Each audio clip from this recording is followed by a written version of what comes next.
മഞ്ഞപ്പിത്തത്തെ കുറിച്ചാണ് നമ്മൾ സംസാരിക്കുന്നത്. സാധാരണ വളരെയധികം ആളുകളിൽ ഇത് കൂടുതലായിട്ട് വരുന്ന ഒരു സാഹചര്യമുണ്ട്. നമ്മുടെ ഓറോഫീക്കൽ റൂട്ട് എന്ന് പറയും. നമ്മൾ ഭക്ഷണത്തിൽ നിന്ന് അല്ലെങ്കിൽ മലിനമായ വെള്ളത്തിലൂടെയാണ് ഈ ഒരു അസുഖം നമ്മളിൽ എത്തുന്നത്. സാധാരണ മലിനമായ വെള്ളം തിളപ്പിച്ചാറിയത് കുടിക്കാത്തത് മൂലം നമ്മുടെ ശരീരത്തിൽ എത്തുമ്പോഴാണ് ഈ വൈറസ് നമ്മുടെ ശരീരത്തിൽ എത്തുകയും ശക്തമായിട്ടുള്ള ലക്ഷണങ്ങൾ ഇതുമായിട്ട് ബന്ധപ്പെട്ട് നമുക്ക് ഉണ്ടാവുകയും ചെയ്യുന്നത്. അതിലേറ്റവും പ്രധാനമായിട്ട് സാധാരണ ലക്ഷണങ്ങളിൽ ഏറ്റവും പ്രധാനമായിട്ട് കാണാറുള്ളത് ആദ്യമായിട്ട് ചെറിയ പനിയായിരിക്കും, പിന്നീട് ചെറിയ ഛർദിൽ അല്ലെങ്കിൽ വയറുവേദന, അല്ലെങ്കിൽ മൂത്രത്തിന് ചെറിയ മഞ്ഞ കളറൊക്കെ തുടക്കത്തിൽ കാണാം. അങ്ങനെ ഒരു ലക്ഷണങ്ങൾ കാണുമ്പോൾ തന്നെ നമ്മൾ കൃത്യമായിട്ടൊരു ഡോക്ടറുടെ നിർദ്ദേശപ്രകാരം രക്തപരിശോധനകൾ ചെയ്യുക എന്നുള്ളതാണ്.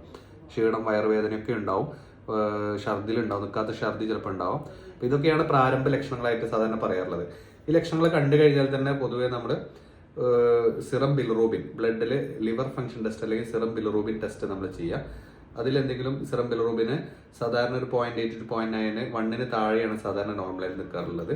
അത് റൈസ് ചെയ്ത് വരുന്നുണ്ടെങ്കിൽ തന്നെ നമുക്ക് സൂചനകൾ ലഭിക്കാം. പിന്നീട് അതോടൊപ്പം തന്നെ SGPT, SCOT എന്ന് പറഞ്ഞ 2 വാല്യൂ പ്രത്യേകിച്ച് നമ്മൾ കൺസിഡർ ചെയ്യണം. അതും കൂടുതലായിട്ട് വരാറുണ്ട്.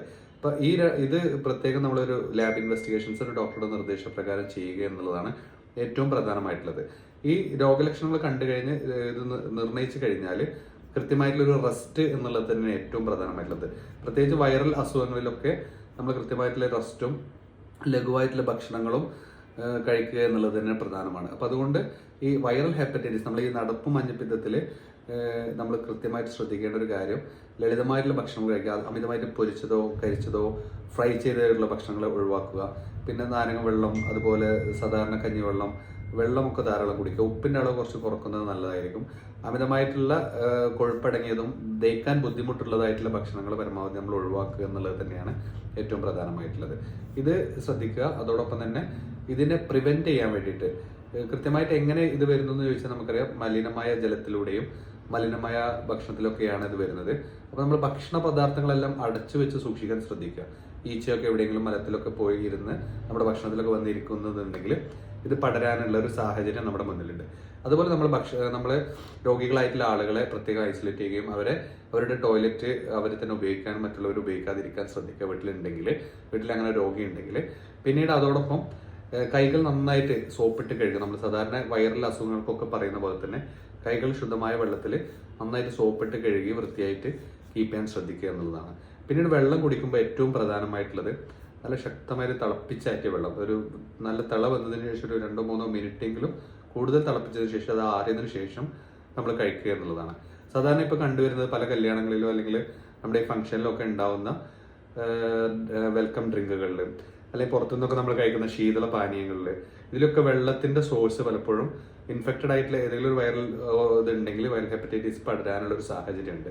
അങ്ങനെ മാസീവായിട്ടുള്ള ആളുകളിലേക്ക് ഇപ്പോൾ കല്യാണങ്ങളിൽ നിന്നൊക്കെ പടർന്ന പല സാഹചര്യങ്ങളും നമ്മുടെ മുന്നിലുണ്ട്. അപ്പോൾ അതുകൊണ്ട് അവിടെ കൊണ്ടുവരുന്ന വെള്ളവും ഐസ് ക്യൂബുകളും ഒക്കെ കൃത്യമായിട്ട് ശുദ്ധ ജലത്തിൽ നിന്ന് പ്രിപ്പയർ ചെയ്തത് തന്നെയാണ് നമ്മൾ ഉറപ്പാക്കുക. കുറേ ആളുകൾക്ക് വെള്ളം കൊടുക്കുന്ന സാഹചര്യത്തിൽ നമ്മൾ ചിലപ്പോൾ ചൂടുവെള്ളത്തിൽ പച്ചവെള്ളം മിക്സ് ചെയ്യുന്ന സാഹചര്യം ഉണ്ടാവും.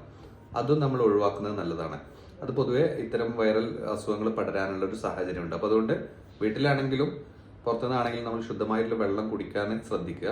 പുറത്തുനിന്നില്ല, പ്രത്യേകിച്ച് പുറത്ത് വൃത്തിഹീനമായ സ്ഥലങ്ങളിൽ പ്രിപ്പയർ ചെയ്യുന്ന ഭക്ഷണ പദാർത്ഥങ്ങൾ, പാനീയങ്ങളൊക്കെ പരമാവധി ഒഴിവാക്കുക എന്നുള്ളത് തന്നെയാണ് ഈ സാഹചര്യത്തിൽ ഏറ്റവും പ്രധാനമായിട്ടുള്ളത്. പിന്നീട് നമ്മുടെ മലമൂത്ര വിസർജനം പുറത്ത് ചെയ്യുന്നത് ഒഴിവാക്കുക. പിന്നെ നമ്മുടെ വെള്ളത്തിന്റെ സോഴ്സിലൊക്കെ ഈ മലിനജലം കലരാനുള്ള സാഹചര്യം ഉണ്ടെങ്കിൽ, ഓവുച്ചാലൊക്കെ അടുത്ത് കിണറിന്റെ അടുത്തുകൂടെ ഒഴുകുന്നുണ്ടെങ്കിലൊക്കെ അത്തരം സാഹചര്യങ്ങളുണ്ട്. അപ്പോൾ അതുകൊണ്ട് ക്ലോറിനേറ്റ് ചെയ്തിട്ട് ഉപയോഗിക്കാൻ ശ്രദ്ധിക്കുക എന്നുള്ളതും ഏറെ പ്രധാനമാണ്. പിന്നെ ഈ ലക്ഷണങ്ങൾ കണ്ടു കഴിഞ്ഞ് നല്ല കംപ്ലീറ്റ് ആയിട്ട് റെസ്റ്റ് എടുക്കുക, ലളിതമായിട്ടുള്ള ഭക്ഷണങ്ങൾ കഴിക്കുക എന്നുള്ളത് തന്നെയാണ് ഏറ്റവും പ്രധാനമായിട്ട് ഇതിന്റെ നമ്മൾ ശ്രദ്ധിക്കേണ്ടതായിട്ടുള്ളത്.